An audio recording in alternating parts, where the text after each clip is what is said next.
Hello guys, this is your Uncle Big Fish, and on this video I will be talking about the LUPA. Now this one is a very difficult class to determine if it's really strong or really weak. I think for a long time this class was an extremely powerful arena class.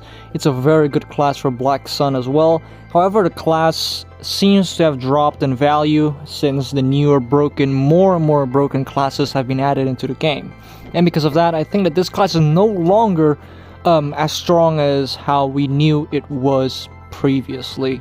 However, we can talk about this class a little bit. And first, I will be talking about the skills, okay?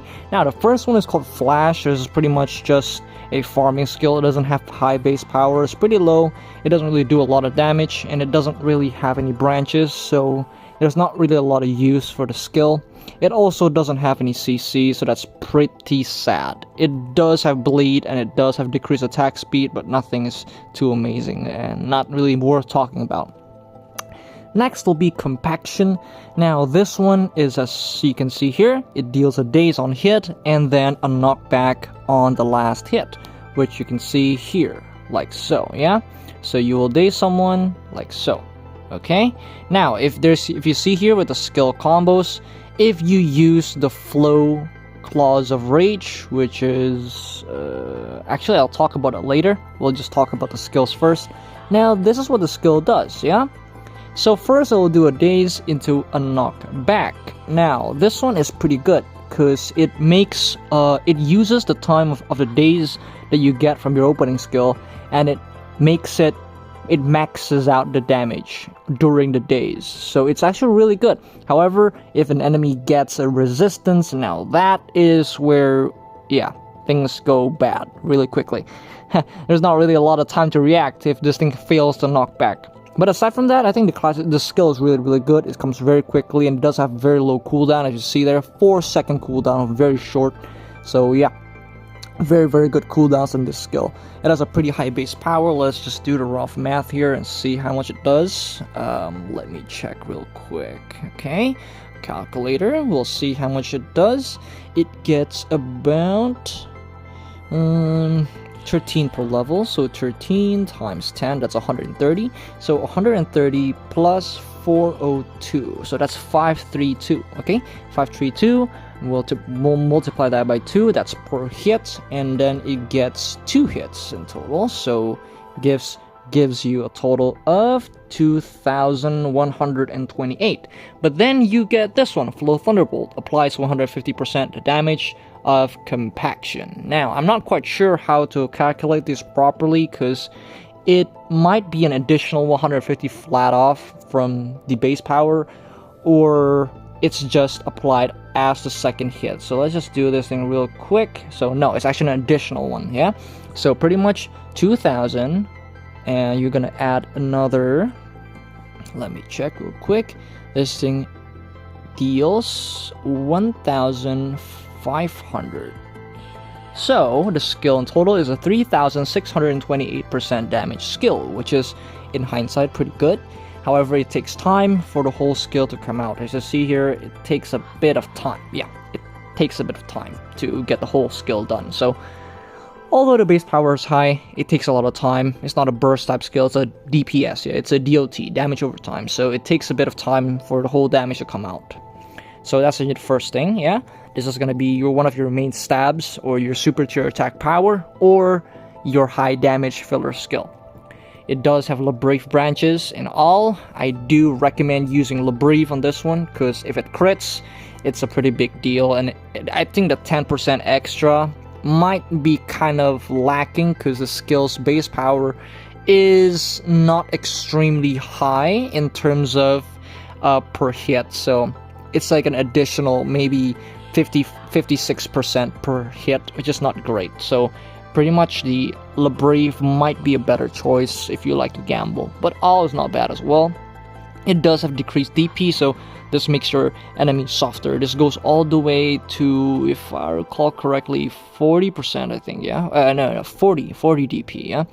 Next will be it gets an extra charge, so this thing becomes a 2-charge skill, which is really good.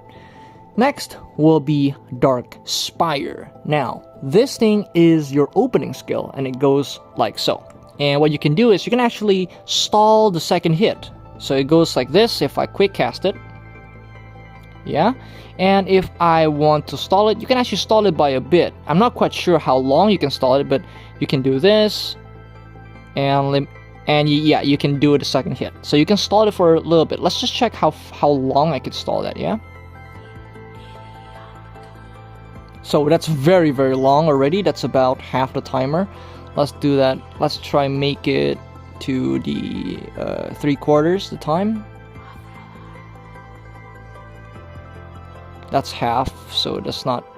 It can probably stall for a bit longer. We'll try that one again. So yeah, you can stall this for a very, very long time. For how long? I'm pretty sure you can stall this for about 3 seconds.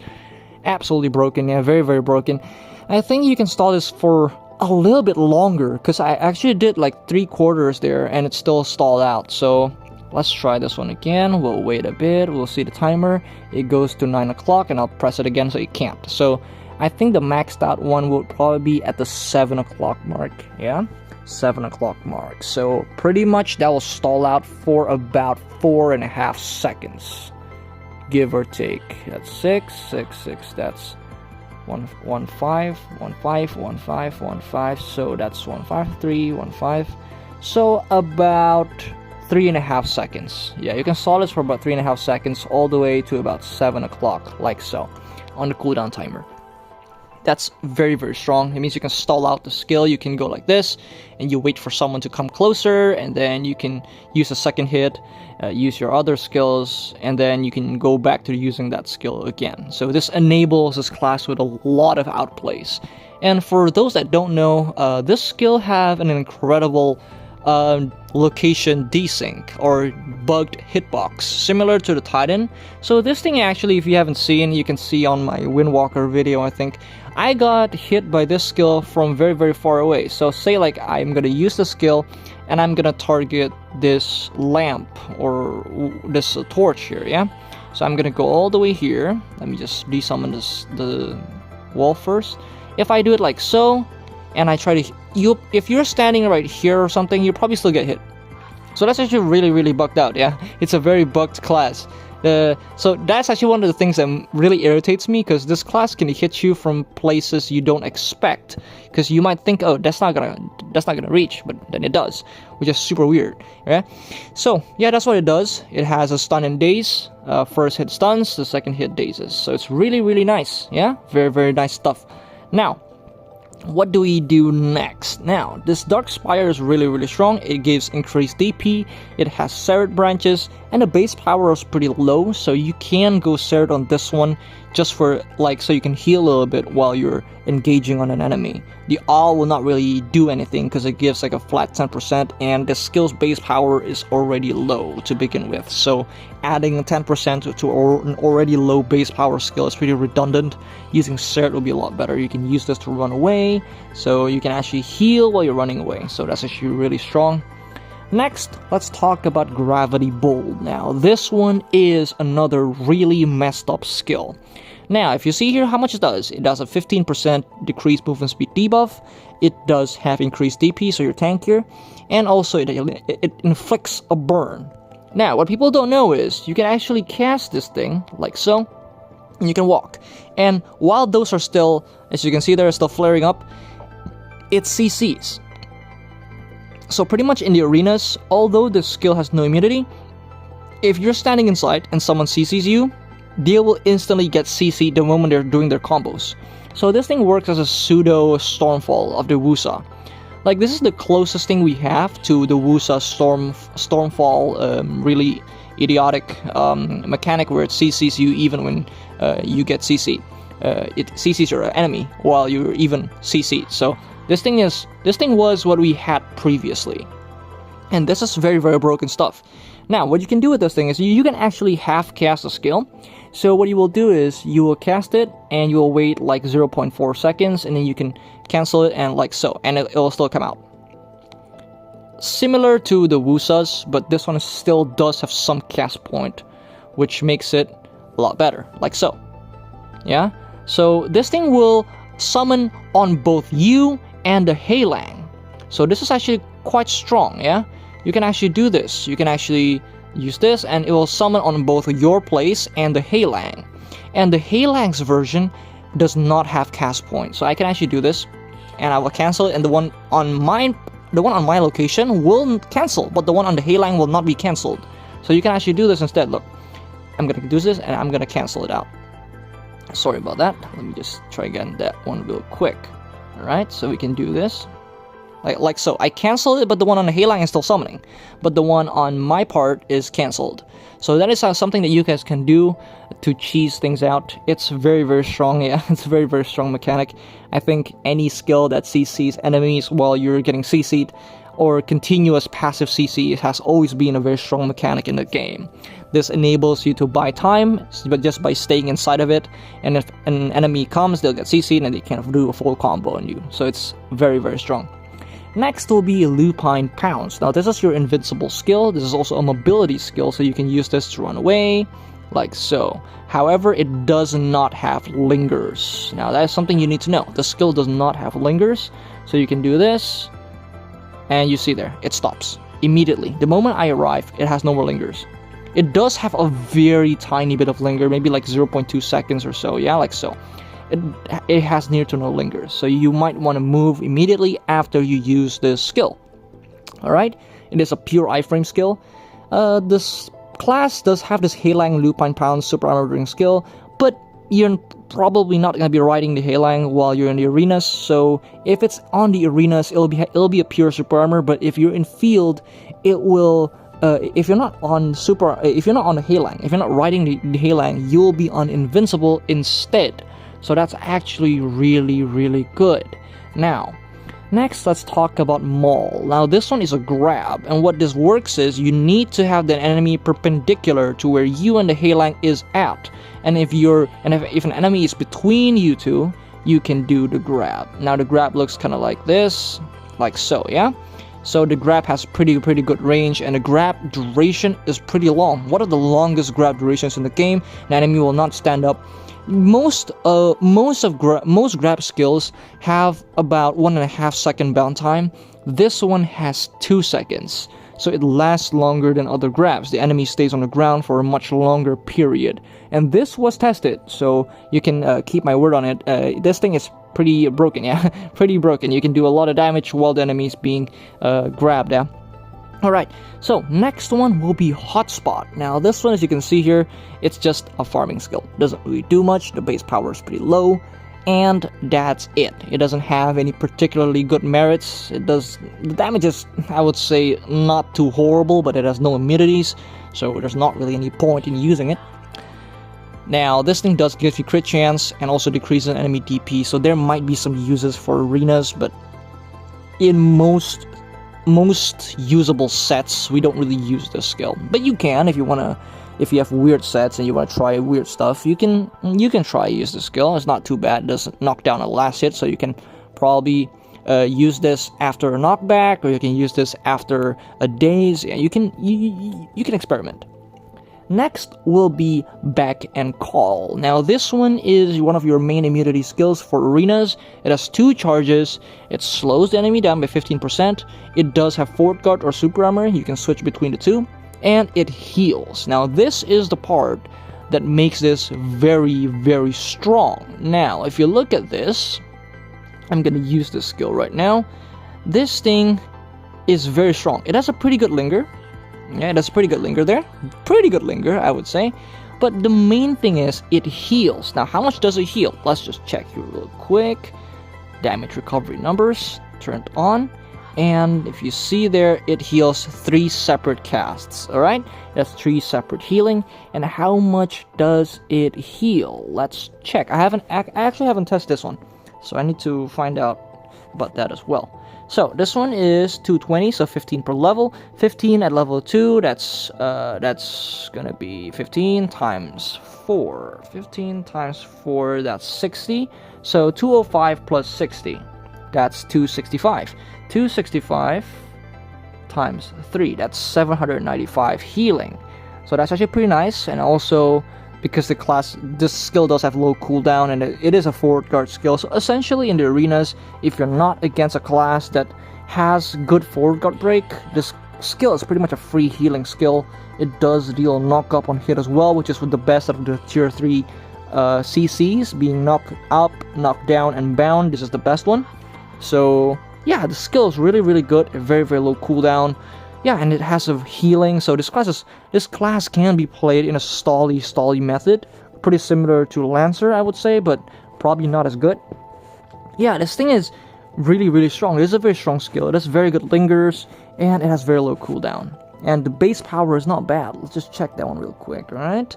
This thing gets, let me check, 527 minus 510. Now that is 17 per level. Now 17 times 10, that's 170. So 170 plus 510, that's 680. 680, multiply that by 3, that's going to give you a total of 1700 base power, which is quite nice. It's not great or anything, but being that this skill is a healing skill, it deals a knock up, and also you can put this into a forward guard, which disables damage. It is a pretty good offer. Next will be the skill Divine Roar. Now this one is gonna be like so. This is actually one of your main stabs, and this thing deals pretty good damage. Let me just do this real quick for you, okay? So it gets about 11% per level. So 320 plus 110, that's 430. 430, we're gonna multiply that by 6. That's a 2600% damage skill. And this thing gets Flow Claws of Rage, applies 100% damage of Divine Roar. So we're gonna add another, wait, let me check this real quick. This gives you another 420, so that's gonna give you a 3000 base power skill. Yeah, like so. Now if you do this, it will look pretty much like so. If you turn the flow off, yeah, it will look kind of like that. But if you turn this thing off, it'll look like that. So it has a pretty much the same base power, but the only thing different is it comes out faster. So it doesn't really have a much higher base power than if you don't use the skill, but it does make it better because it's faster and you can cast this much quicker. As you can see here, Claws of Rage, it actually chains to Beck and Call. So after you use this thing to knock the enemy down, you can use Beck and Call for just a quicker damage output. So you can go like so. Let me just show you real quick. You see, that's very fast damage coming out. It's a pretty good burst, I would say. It's not amazing or anything, but it's pretty good burst. Pretty good burst damage, very quick. Next will be the skill Beast Rider. Now this one is the part that makes a lot of people confused. Now let's just read. Ride Heilang to increase your movement speed and wreak havoc on the battlefield. This thing has 60-second cooldown. 60! That's fucking long. Now what this does is you can use Hotspot, Lupine Pounce, Divine Roar, and Beck and Call skills after your mount, and it gives you pretty much 150% PvP skill damage. So this increases your overall damage output. However, you are on the Heilang, and if you see here, invincibly while mounted and dismounting. Super armor while mounted, not applied in the arenas. However, this thing is gonna be a bit of a deception. I'll explain it in just a little bit. Stay mounted for 30 seconds, 12 seconds when entering the arena. So in the arenas, you will actually stay on the Heilang for a shorter period of time. And this reduces enemies' damage for self and allies. By when you cast it, it'll give you 10% and your allies as well. And you get another 20% for yourself. So you have pretty much 30% damage reduction once you have this Heilang bullshit. Now, most of the arena sets do not use this skill because this limits the amount of skills that you can use. Pretty much when you're using, when you're on the Heilang, you can only use Lupine Pounce, and Beck and Call for your immunity skills, and you don't actually have the ability to use your Dark Spire, which is your opening skill. Now this one is a waste because you kind of need that, and for arenas I do not recommend using this skill for arenas. The cooldown is too long, so people can stall it out, and when people stall it out, you don't really get a lot of benefits, because then you can only use it once per arena, which is kind of sad if you think about it. Well, you can probably use it once, but probably at the very end part of the arena timer, which is not great. Yeah, it's not great at all. So that's pretty much what the skill does. But if you want to trigger her passive, you need to use this skill. If you don't use the skill, you can't use it in the arenas. It only applies if you use the skill. Okay? This thing does give you DP, and also it increases your critical hit damage. It does have cooldown reduction by 10 seconds, making this pretty much a 50-second cooldown skill. Still pretty long, very long cooldown. So you can turn this thing off here. Apply Beast Rider upon using skill. When not in use, cannot write Heilang and apply Heilang's Roar effect. Now you can actually just use this. You can turn this thing off. You can probably use this for arenas, but I don't recommend using that because you might lose out on some of your skills that you need. The rest of your skills are pretty much set in stone. You can't really change any of your skills. Probably if I were you, I could probably remove the buff skill, but that's not good because buff skill is really good for arenas. But maybe you can by using Beast Rider. You can choose using Beast Rider or Divine Beast Blessing. If it were me, I'll probably use the buff skill instead. Evasion cooldown is just too good. Next will be your passive. Now, tap attack button to start auto combat. Damage per hit, 25% leaf damage. Yeah, this thing's stupid, right? But there is one thing that you guys need to know. Super armor during the skill. So now let me show you something. If you look at my target lock and you go up just a little bit, you will see this button that looks like a wolf. Now that's what you do to summon and desummon the Heilang. And just like the previous class, the Tamer class, the Spirit Walker, this class can do the same thing, which is the summoning bug. So what it does is you can press it like so, and if you can see the icon there, I do have super armor while I'm doing that. While I'm summoning, I do have super armor. And you guys might think, oh, that's fucking broken. There's like 3.5 seconds of super armor. Well, it is fucking broken. It probably doesn't work in the arenas, right? Well, it does. It works in the arenas. It lasts for 3 seconds. Like so. 3 seconds. Very long super armor for absolutely no cost, and it has no cooldown, so you can just do this at any moment. And yeah, pretty much you can just do that.